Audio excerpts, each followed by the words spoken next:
Only 5 months after their near capture of an unprecedented quadruple, Liverpool are having a terrible season for their high standards. An impressive performance and victory over Manchester City, greatly assisted by an individual Cancelo error, simply papers over the cracks of what's been a miserable season for Klopp's mentality monsters.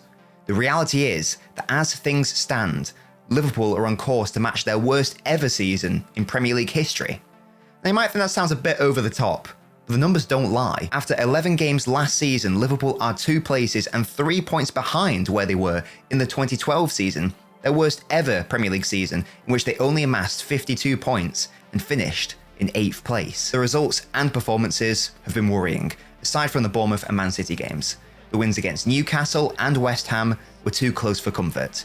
They've taken just 4 points from 3 games against newly promoted sides. They keep dropping points in games they should be winning comfortably on paper, and they're at risk of not topping their Champions League group. This time last season, after 11 games, Liverpool were 4 places and 6 points better off, had scored far more goals and had conceded fewer. And that drop-off is made all the more bizarre when you consider that, essentially, this is the same team as last season. The only noticeable differences are Darwin Núñez joining, Sadio Mane leaving, and Luis Diaz being available at the start of the season as opposed to halfway through it. So if we basically have the same manager and the same group of players that was 2 positive results away from winning the quadruple last season, why are Liverpool suddenly so bad this season? In this video, I'm going to explore what I believe to be are the 6 key reasons as to why Liverpool are struggling this season.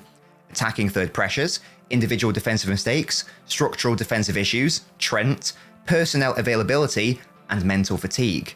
If you enjoy in-depth football videos, then this is the channel for you. Please make sure to subscribe for more and drop a comment letting me know what you think are the reasons for Liverpool struggling this season. Let's begin with Liverpool's identity crisis, attacking third pressures. Now, Liverpool's issues are multifaceted, and it's not enough to explore just one of them. Some of them do cross over, but this, for me, is arguably the most important one. An attacking third pressure refers to the number of times pressure is applied to an opposing player who is receiving, carrying, releasing the ball in the attacking third. This is also known as a high press, and it's been a vital element of Liverpool's identity under Jurgen Klopp. Intensity is our identity, as Liverpool's assistant manager puts it. And if you think of how Liverpool play, you associate them with that gegenpress, the ability to win the ball back high up the pitch through intense pressing, using attack as the first form of defence, not allowing the opposition to breathe or have the ball when there's a turnover of possession. Players like Mane and Salah have been excellent at it, and it provides a brilliant offensive and defensive weapon. And this is reflected in the numbers from last season. Unsurprisingly, Liverpool topped the charts in respect of attacking third pressures, over 100 more than second place with an average of 45 a game. This season, that intensity's gone. They currently rank 5th for attacking third pressures. Their per game average has dropped from 45 to 35, and their general numbers are also down. In terms of what that translates to on the pitch, because Liverpool aren't as intense in their press high up the pitch, it means opposition teams are able to get out of their own defensive third easier, therefore getting at Liverpool easier, ultimately meaning opposition teams have it easier this season in respect of attacking and exposing Liverpool's defence. Liverpool play a system in which they defend from the front with their pressing. The high press from their forward players is their first and best form of defence. And that not being as effective detriments the entire defensive structure of the team and makes them far more vulnerable from the off. Let's use Mo Salah as a case study. Here are his pressing stats from last season, where he was in the top 10% of wingers in respect of pressures in the attacking third. Now let's compare those pressing numbers to this season, and it makes for very worrying reading if you're a Liverpool fan. His general pressures are down, his successful pressures are down, but most importantly of all, from a final third pressure perspective, he's declined from a top 10% winger to a top 46% winger, and it's a similar trend across the entire squad. But what's insane is that Liverpool are persisting with their high defensive line, which only works well if the pressing works well. If the pressing fails, then the high line is too easily exposed. Now, why Liverpool are less intense than usual, I'm not entirely sure. We will get into injuries, but it might be that Klopp's asked the team to back off a bit given there's a World Cup partway through the season. Perhaps he's asking the team to be less intense as he acknowledges it might not be sustainable. Perhaps the loss of Mane is being felt across the whole team, or maybe players aren't pressing with as much intensity because they physically can't due to the toll Klopp's football must take on the body over the years. Whether by design or not, the fact of the matter is Liverpool aren't as intense as they usually are. If intensity is Liverpool's identity, then what does Liverpool become if you take away their intensity? And the next point is less easily explained: individual defensive mistakes. For whatever reason, this season Liverpool players are making far more individual defensive mistakes than we're used to seeing. Last season, for example, Liverpool didn't concede a single Premier League penalty. This season, they've conceded 3 in just 11 games. Now, there are some Liverpool players you would expect to make defensive errors, the likes of Joe Gomez, for example, who is just a poor defender and has reminded everyone that he's incredibly mistake-prone. But it's also affecting players like Fabinho and Van Dijk, stalwarts for Klopp's Liverpool, players you'd usually associate with being not only competent but excellent defensively. They've been making especially poor defensive errors. And these aren't mistakes caused by structural issues. They're just mistakes. Let's take a look at some committed by Van Dijk this season, someone who was an imperious defender just 2 years ago. In the game against Fulham, he dives in against Mitrovic and gives away a penalty. In the game against Palace, he doesn't close Zaha down and allows him to take a shot at goal. Against Man United, it's not solely his fault by any means, but he just stands still as Sancho lines up his shot. In the Champions League against Napoli, he gives away yet another penalty after a clumsy challenge. In the Brighton game, he just outright misses the ball as Brighton equalise. There are too many examples of these defensive mistakes from too many Liverpool players. They aren't structural, they're just individual errors, and the fact it's happening to a number of Liverpool players at the same time is compounding their poor results and performances. And as we'll explore in the next point, there's a reason why these mistakes are being more easily exploited. In addition to these individual errors, there are also integral, structural defensive issues. The way Liverpool operate is to push both their fullbacks high up the pitch. Now, this is normal for Liverpool, and it's no surprise that in recent years, Robertson and Trent have been 2 of the most creative players for Liverpool. They have a significant attacking responsibility and are expected to contribute a high number of chances and assists to the team. And it has been effective for Liverpool for a number of years. However, there's a huge weakness this creates in the team's defensive structure. If you push both fullbacks high up the pitch, you're obviously leaving chasms of space behind those fullbacks, space opposition teams love to exploit in transition. It's an issue affecting both Liverpool's left and right, but we are going to focus on the right-hand side in particular for this analysis, considering this is where most of Liverpool's conceded goals have come from this season. What normally happens is the right-sided central midfielder, often Henderson, will screen the space vacated by Trent, and he'll cover the gap between the fullback and centre-half, thereby protecting Liverpool's natural vulnerability of pushing their fullbacks high and playing with a high line. This season, it's not happening. A combination of Henderson being injured and Henderson not being at his best when he does play has emphasised those defensive frailties. The huge gap is still there between the centre-half and right-back, but it's not being covered sufficiently or at all. If Harvey Elliott starts in central midfield, he's not defensively capable or aware enough to provide that protection. If Henderson plays, more often than not this season, he's been poor at defending that space, and we'll take a closer look at the goals Liverpool have conceded from their right side in the next section. But it's a similar story on Liverpool's left. This was something Wijnaldum was really good at, and whilst Thiago's a better footballer, he's not nearly as effective from a defensive security standpoint. If we couple that with the lowered intensity of Liverpool's pressures in the attacking third, it means they're losing the ball more in the attacking third and aren't able to put enough pressure on the ball, therefore leaving that space behind the fullbacks more exposed, making it easier for opposition teams to attack that vacated space in transition. The next reason for why Liverpool are struggling is due to the performances of their primary right-back option, Trent Alexander-Arnold. The left side is an issue as well, don't get me wrong. But Liverpool's right is so defensively frail and weak this season, and that's primarily down to Trent, who keeps getting caught out of position and is playing far more inverted this season. And I don't know why he's doing this. I don't know if Klopp is telling him to play more inverted, but either way, Trent is appearing in much more central areas nowadays when Liverpool don't have the ball, compared to previous seasons. This is a problem because Trent is not capable of playing central midfield. This is a problem because it forces whoever the right centre-half is to cover that space, and that subsequently creates a huge gap between the two centre-halves. Gaps opposition teams are exploiting. It does also happen on Liverpool's left, but it's nowhere near as exploited by opposition teams, who are clearly making a tactical point of targeting and isolating Trent. This is not a coincidence. When you watch Liverpool, notice how many times the opposition play a diagonal ball targeting Trent's side. Pay attention to how frequently they use it as an out ball, because they know it's their best bet of winning the ball and creating an attacking opportunity.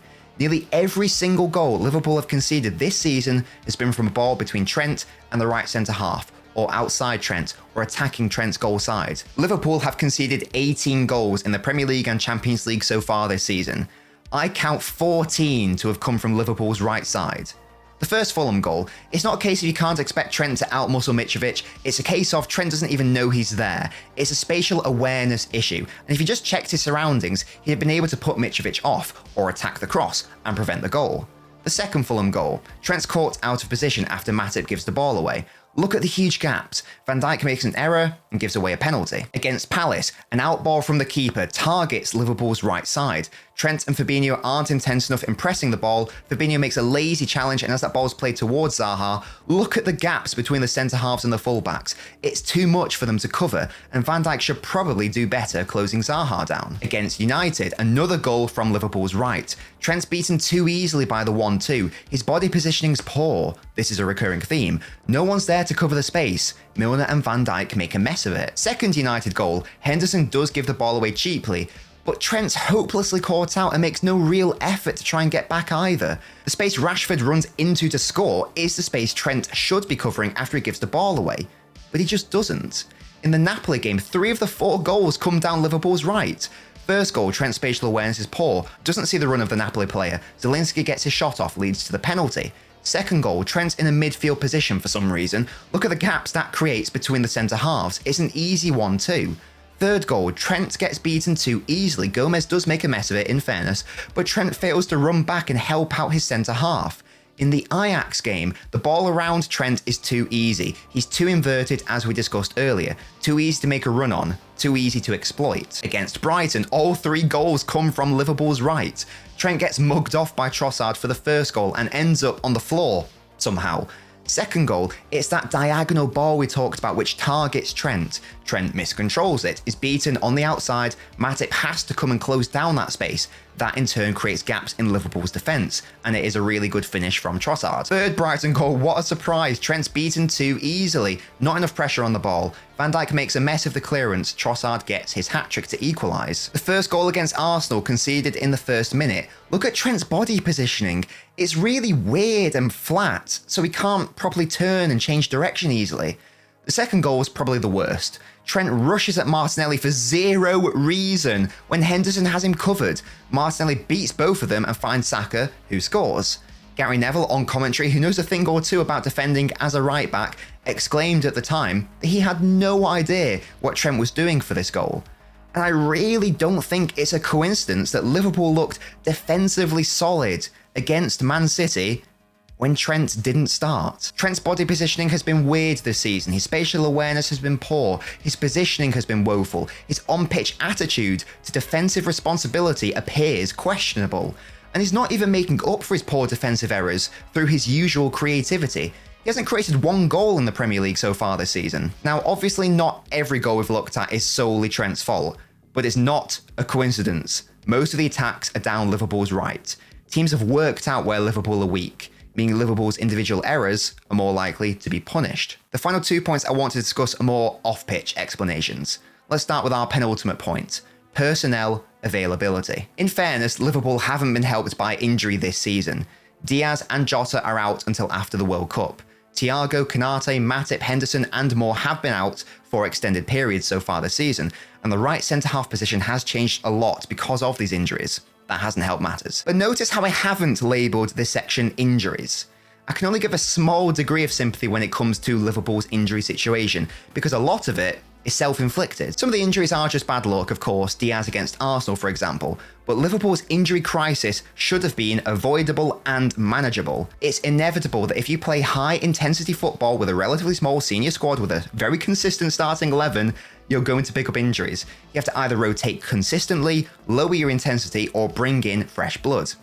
And what fresh blood did Liverpool bring in? An injury-prone player who's going to be out for around 3 to 4 months. A lot's made of the disparities in spending between City and Liverpool, but if the journalists are to be believed, Klopp was given a number of midfield options this summer by Liverpool's owners, but he refused them. Klopp said many times about how he prefers to work with small squads, but But small squad plus intense style of play over a number of years is asking for trouble. And matters aren't helped when you sign injury-prone players like Oxlade-Chamberlain and Thiago. What's staggering is that Liverpool literally do not currently employ a club doctor. Their former club doctor departed in August and simply hasn't been replaced. And this leads into a wider issue of failing to refresh the team. Let's compare it to the situation at City, since that's the level Liverpool are aiming for.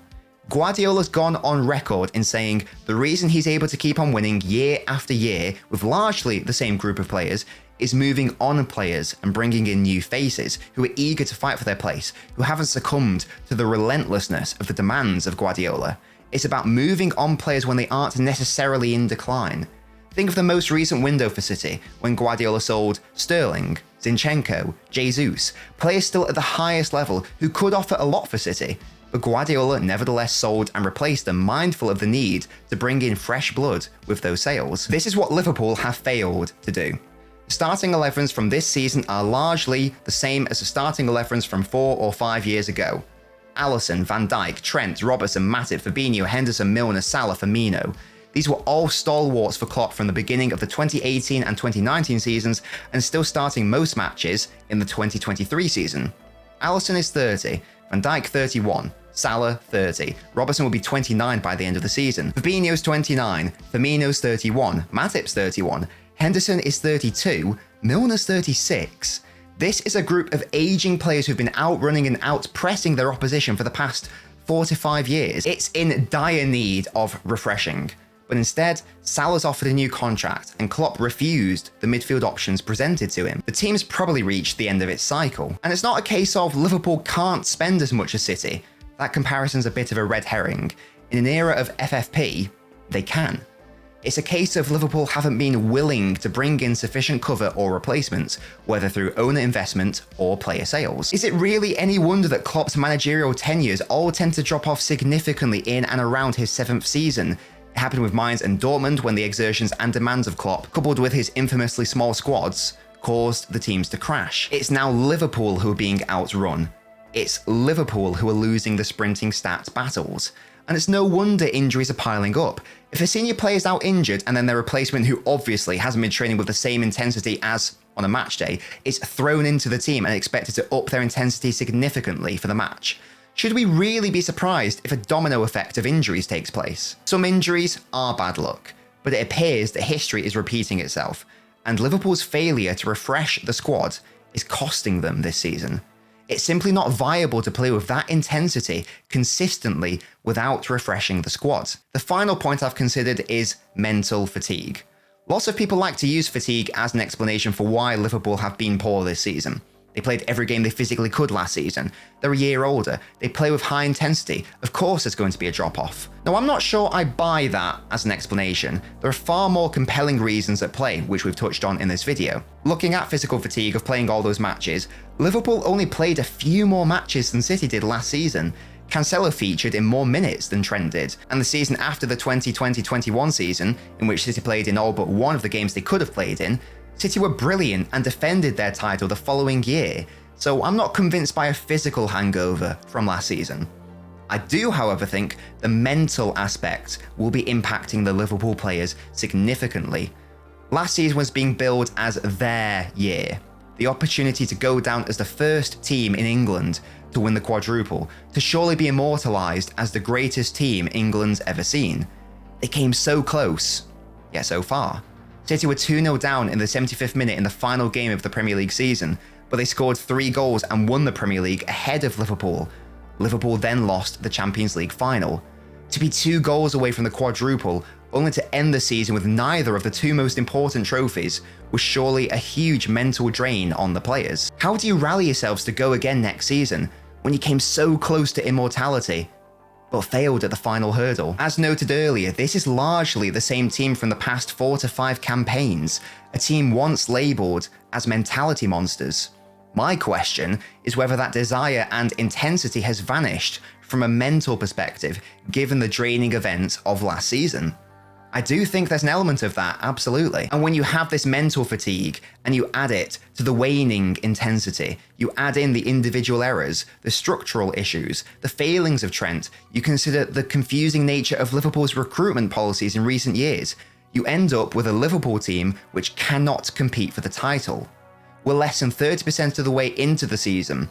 Liverpool have already dropped 77% of the points they dropped in the entirety of last season, and are almost certainly out of the title race before November. Their shot-creating actions are around the same as last season. It's not necessarily an offensive issue, but it's clear there are a number of issues detrimenting Liverpool this season. Even losing Mane and bringing in Nunez, who clearly needs time to adapt to Premier League life, contributes to the issues at Liverpool. But what do you think is the reason for Liverpool underperforming this season? Let me know your thoughts. Please give me some feedback on this video as well. Hopefully you enjoyed it. My kitten's been crying at me for the past few minutes, begging to come in, trying to disrupt the video, of course. Do you want to say hi, Evie? Want to say something? No? If you did enjoy the video, please make sure to subscribe to the channel. Really hope you enjoyed it. Please make sure to give me some feedback on the video. Stay tuned for more football videos from me by subscribing, and I'll see you next time. Little baby, oh, you're so sweet. Go on, say something wise. Give us a hot take. Oh, what have you got to say? Trent isn't a good defender. Oh, my baby knows football. Such a good baby. Ah.